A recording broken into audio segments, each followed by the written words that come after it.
Do you want a headline or do you want action?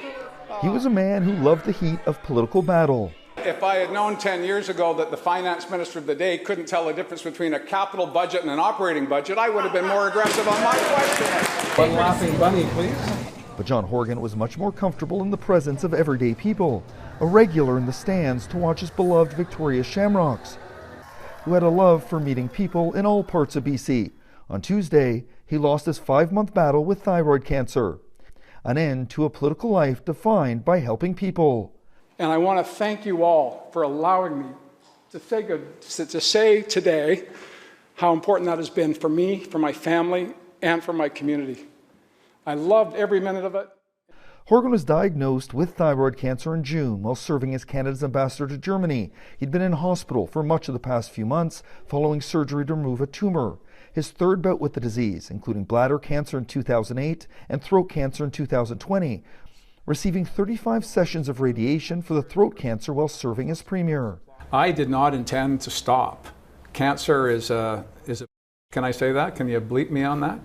Horgan was first elected to office in 2005, serving in opposition, including as the NDP leader starting in 2014. He reluctantly agreed to take on the leadership role, leading his party to winning 41 seats in the 2017 election.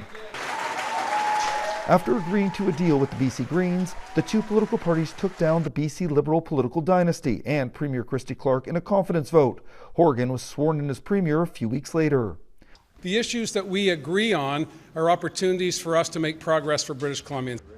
That progress came in the form of affordability, getting rid of medical service plan premiums, removing tolls on bridges, stabilizing prices at ICBC and BC Hydro, increasing social security rates, and starting on the path to $10 a day childcare.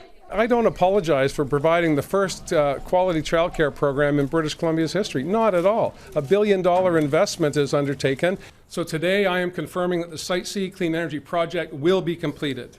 His early days in office defined by energy projects, eventually approving the Site C dam after determining it was past the point of no return, and he pushed back against the Trans Mountain Pipeline expansion until the federal government bought the project.